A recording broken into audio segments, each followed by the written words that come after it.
কথা বলেছি, আমার যে বড় ক্ষুধা লেগেছে, খাদিজা বলো তুমি আমাকে কিছু খানা দিতে পারবে কিনা? তুমি আমাকে কিছু পারলে খানা দাও, আমার বড় ক্ষুধা লেগেছে খাদিজা। মা জননী খাদিজা তো কমলা রাদিয়াল্লাহু আনহা চোখে পানি ছেড়ে দিয়ে বলেন, হুজুর সারাদিন পর আল্লাহর কাজ করেছেন, দাওয়াতের কাজ করেছেন, হুজুর গো সন্ধ্যার সময় ক্ষুধার্ত অবস্থায় বাসায় ফিরলেন। আমার বাড়িতে আমার গৃহে তো কোনো খাবার নেই, শুধু আমার ঘরে যে একটা বকরি ছিল, একটাই মাত্র বকরি ছিল। সন্ধ্যার সময় সেই বকরি দহন করে মাত্র এক গ্লাস দুধ আমি আপনার জন্য সংরক্ষণ করে রেখে দিয়েছি। আর পাশের বাড়ি এক লোক হাদিয়া স্বরূপ 4টা খরমা দিয়ে গেছে, খেজুর দিয়ে গেছে, 2টা খেয়েছি, 2টা খরমা আপনার জন্য রেখেছি, আর 1 বেলা দুধ আপনার জন্য রেখেছি। হুজুর এইগুলো খেয়ে আপনার ক্ষুধা নিবারণ করুন। আচ্ছা, সারাদিন ক্ষুধার্ত থাকার পরে পানিতে কি ক্ষুধা নিবারণ হয়? 1 বেলা দুধে কি ক্ষুধা নিবারণ হবে? হয় না। রাসূল বললেন, খাদিজা আমার কলিজার টুকরা খাদিজা রে, তাহলে তুমি ওই দুধের পেয়ালাটা নিয়ে আসো এবং খেজুর দুধটা নিয়ে আসো। খাদিজা গৃহের মধ্যে চলে গিয়ে দুধের পেয়ালাটা নিয়ে আসলেন, রাসূলের হাতে তুলে দিলেন। রাসূল 1 পেয়ালা দুধের মধ্যে অর্ধেকটুকু দুধ পান করলেন, আর অর্ধেকটুকু খাদিজা থেকে হাতে দিয়ে বললেন, খাদিজা রে আমার কলিজার টুকরা, তুমি এইটুকু দুধ খেয়ে নাও। খাদিজা বললেন, স্বামী আমি তো আপনার জন্য 1 বেলা মাত্র দুধ রেখেছি, দুধগুলো আপনি পান করুন।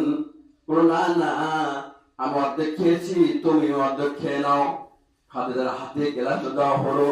খাদিজাতুল কুবরা ওই অর্ধেক দুধ তো পান করে নিলেন। এবার 2টা খেজুর রেখেছিলেন, 2টা খেজুর যখন রাসূলের হাতে তুলে দিলেন, রাসূল 1টা খেজুর খায় আর একটা খাদিজাকে দেয়।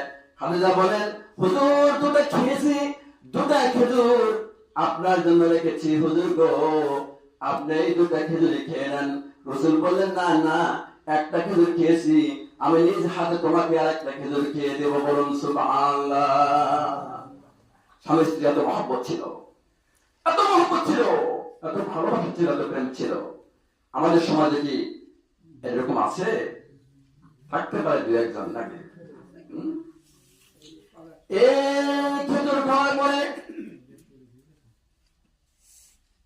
রাসূল সাল্লাল্লাহু আলাইহি ওয়াসাল্লাম খেজুর খাওয়ার পরে হঠাৎ করে খাদিজাতুল কুবরা সামনেই বসা ছিল, ওর পোশাকের দিকে একটু নজর চলে গেছে।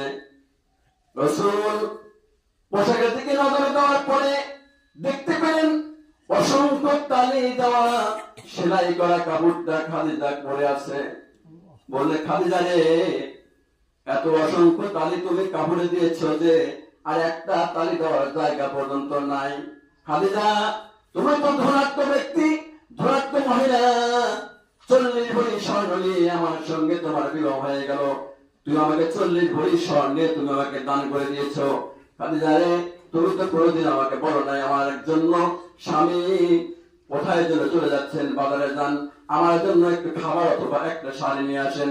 খাদিজা বলল, স্বামী বলে দেখতে আমার স্বামী, আমি জানি আপনার হাতে টাকা নেই, পকেটে টাকা নাই, আমি যে 40 ভরি স্বর্ণ নিয়ে এসেছিলাম এইটা তো আপনি দিনের রাস্তায় ব্যয় করে দিয়েছেন, সব শেষ হয়ে গেছে। স্বামী গো এটার জন্য আমি শাড়ি চাই নাই, আমি জানি আমার স্বামীর পকেটে কোনো টাকা নাই, যদি স্বামী আমি টাকা চাই, শাড়ি চাই, তাহলে তো আপনি কষ্ট পাবেন, যার জন্য তো আমি আমার অভাবের কথা কোনোদিনই বলি না।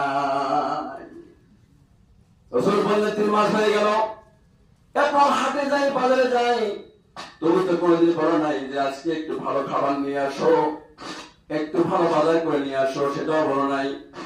বললে, স্বামী ধন আমি যদি বলি তাহলে আপনি কষ্ট পাবেন, যার জন্যই তো আমি বাজারের কথা কোনোদিন আপনাকে বলি নাই। তার স্ত্রী আমাদের মধ্যে, আমাদের স্ত্রী, ঠিক কিনা বলুন? দিনের জন্য রসুল ঠিক হয়ে গেছেন। আল্লাহ বলেন ওয়া আরসালনাকা ইল্লা রাহমাতাল লিল আলামিন। আল্লাহু আকবার। পৃথিবীর যত মানুষ আছে, পৃথিবীর যত মানুষ আছে, মাকলুক আছে, শুধু মুসলমান নয় আমার ভাইরা, অন্যান্য জাতির জন্য রসুল কিন্তু রহমত। মুসলমানের জন্য রহমত, অন্যান্য জাতির জন্য রসুল হলেন রহমত। আমার ভাইরা, শুধু মানুষ নয়, পশু পাখি, গাছ বৃক্ষ তরুলতা যা কিছু আছে পৃথিবীর মধ্যে সব কিছুই হলো আমার রসুলের জন্য রহমত। বলুন সুবহানাল্লাহ। আমার ভাইরা, কিতাবে লিখেছে খাদিজাতুল কুবরা রাদিয়াল্লাহু আনহা বলেন, হুজুর এই মুহূর্তে আমি আপনার কাছে তিনটা দাবি জানাই। কটা দাবি? তিনটা দাবি জানাই। এক নম্বর দাবি হলো, রাসূল আমার যখন মৃত্যু হয়ে যাবে আপনার জুব্বার দ্বারা কাফনের কাপড় বানিয়ে আমাকে কবরের মধ্যে দাফন করে দিবেন। দুই নম্বর দাবি হলো, রাসূল আমাকে যখন কবরে নামাবেন, কবরে নামার পরে আপনি নিজেই কবরের মধ্যে নামবেন, এরপরে একটু হলেও কবরের উপরে আপনি ঘোরাঘুরি করবেন। তিন নম্বর দাবি হলো, রাসূল দাফন যখন সম্পূর্ণ হয়ে যাবে আপনি আমার পক্ষ থেকে দাবি থাকলো একটু হলেও দেরি করে আপনি ওখান থেকে আসবেন। খাদিজা এই তিনটি দাবি রাসূলের কাছে করলেন। রাসূল বললেন, খাদিজা আমার প্রাণে ফোন করে টুকরা বিবি, তুমি যে তিনটা দাবি করলে, প্রথম দাবি ছিল আমার জুব্বা দ্বারা তোমাকে আমি কাফনে কাপড় করে দেব, এতে তোমার কি লাভ হবে? খাদিজাতুল কুবরা বলেন, হুজুর আমার কাফনে কাপড় যদি আপনার পরনের জুব্বা হয়, আমি কবরে শোয়ার পরে ক্ষমতা নাই যে জাহান্নামের আগুন আমার শরীরে স্পর্শ করে। রাসূলের জুব্বা ভেদ করে জাহান্নামের আগুন ক্ষমতা নেই যে আমার শরীরে পুড়িয়ে দেয়। এরপরে রাসূল বললেন, দুই নম্বর দাবি হলো, আমি যেন তোমাকে কবরে নামাই এবং কবরে চারপাশে একটু ঘুরে ঘুরে যেন হাঁটা চলাফেরা করি, এতে তোমার কি লাভ? খাদিজাতুল কুবরা রাদিয়াল্লাহু আনহা বলেন, হুজুর আপনি যদি কবরে আমাকে রেখে দেন এবং উপরে যদি একটু ঘোরাফেরা করেন, একটু ঘোরাঘুরি পায়রুচি করেন, কবরের ক্ষমতা নাই, মাটির ক্ষমতা নাই। এই যে এই পাশের মাটি দিয়ে ওই পাশে চাপ দেয়, ওই পাশে মাটি এই পাশে চাপ দেয়, কবরের মাটির কোনো ক্ষমতা হবে না। রাসূল বললেন, তিন নম্বর দাবি হলো, তুমি এখন কবরে ঘুমাইবা, ওই সময় কবরে আমি সবাই চলে যাওয়ার পরে একটু দেরি করব, এর ফায়দা তোমার কি হবে? স্ত্রী খাদিজা বলেন, রাসূল আপনি যদি একটু দেরি করেন, সওয়াল জবাব যখন নেওয়ার জন্য ফেরেশতা আসবে, ওই মুহূর্তে আমার পক্ষ থেকে আপনি সওয়ালের জবাব দিয়ে দিবেন, আমার কবরের আযাব মাফ হয়ে যাবে। রাসূলের স্ত্রী যদি এরকম রাসূলের কাছে দাবি জানায়, আমরা তো কি বলেন, আমরা তো কি, কিন্তু আমাদের সেই ভয়টা আমাদের দিলে নাই, আছে কি? আল্লাহ আসমান থেকে বলে আশ্বাস দিয়েছে, সব কিছু দেখছেন, রাসূল এবং খাদিজার মধ্যে যে কথা হচ্ছেন সব শুনতেছেন না? সব শুনে বলে, যে বাইরে চলে যাও, যে বাইরে চলে যাও, আমার দোস্ত রাসূল তার বিবির প্রতি সন্তুষ্ট হয়ে সমস্ত দাবিগুলো মেনে নিল, একত্রতা প্রকাশ করলো, যেটা তুমি চলে যাও, বলো আমি রাসূলের সাথে খাদিজাতুল দাবিগুলো আমি নিজেই তো মেনে নিলাম। বলুন সুবহানাল্লাহ। আরে রাসূলের দাবি আল্লাহ সাথীও তো মেনে নিলেন। আমার ভাই আমার কিছুদিন পরে খাদিজাতুল কুবরা রাদিয়াল্লাহু আনহার মৃত্যু হয়ে গেল। মৃত্যু হয়ে যাওয়ার পরে তিনটা দাবি ছিল। কয়টা দাবি? তিনটা দাবি ছিল। এই দাবি অনুযায়ী রাসূল জুব্বা দ্বারা খাদিজার কাফনের কাপড় বানিয়ে দিলেন। তারপরে কবরে তিনি নামলেন। কবরে নামে দিয়ে কে দাঁড়ায় এসেছে? হাদিস শরীফ এসেছে, খাদিজাতুল কুবরাকে যখন কবরে নিজ হাতে নামালেন, এরপরে তার এই মাথা মুন্ডখানা যখন কেবলার দিকে করে দিতেছিলেন, বারবার কেবলার দিকে করে দেয়, আবার যেন মুখটা ঘুরিয়ে আসে আজিম বরাবর হয়ে যায়। বলুন সুবহানাল্লাহ। বারবার করে কেবলার দিকে পড়ে যায়। খাদিজা কুবরা মাথা এখানে মুখখানা আবার যেন আসমানের দিকে উঠে যায়। আমার ভাইরা এরকম করে তিনবার করে মুখটা ঘুরিয়ে দিয়েছিল।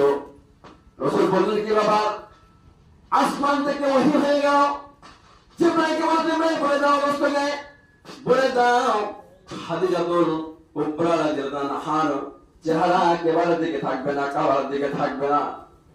আমার বান্দে খাদিজাতুল কুবরা রাদিয়াল্লাহু আনহার মুখখানা আমি আল্লাহর দিকে রুজু হয়ে যায়। বলুন সুবহানাল্লাহ। কেবলার দিকে থাকবে না, আমার বান্দির চেহারা আমার দিকে থাকবে, আর সাথীর দিকে থাকবে।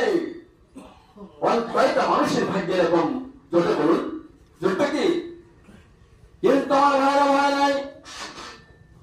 প্রথম দেখুন ওই সময় কবর থেকে উঠে আসলেন, তারপরে সুন্দর করে কবরটা যখন বাঁশের ফলকে অথবা কাঠ অথবা অন্যান্য তখনকার দিকে কি ছিল সেটা দ্বারা যখন কবরটা দেখে দেওয়া হলো, কবর দেখে দেওয়ার পরে খাদিজা যখন কবরে নসিহত হলেন, রাসূল একটু হাঁটাহাঁটি করলেন, চোখের পাশে হাঁটাহাঁটি করলেন।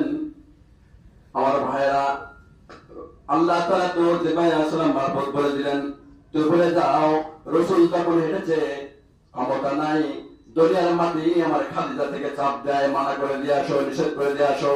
আমার ভাইরা ওই সময় খাদিজাতুল কুবরার কবরের মাটি কখনো চাপ দিতে সাহস পায় না। এরপরে 3 নম্বর ওসিয়ত ছিল, সবাই চলে যাবে আমাকে দফন করে। হুজুর ওই যে দুঃখের স্বামী ধন জান্নাতের কান্ডারি, একটু হলেও আপনি আমার জন্য অপেক্ষা করবেন, সবাই চলে যাবে যায় সহযোগ হওয়ার জন্য। যখন মনটা নাকি ফেরেশতা এসে দাঁড়ায় যাবে, ওই সময় আমি জানি আমার সহযোগটা আপনি দিয়ে দিবেন। রাসূল মনটা নাকি সহযোগটাও নিজেই দিয়েছিলেন। বলুন সুবহানাল্লাহ। আমার ভাইয়া সময় খুব কম, এজন্য আমার শুনুন, অহংকার দেখানো হবে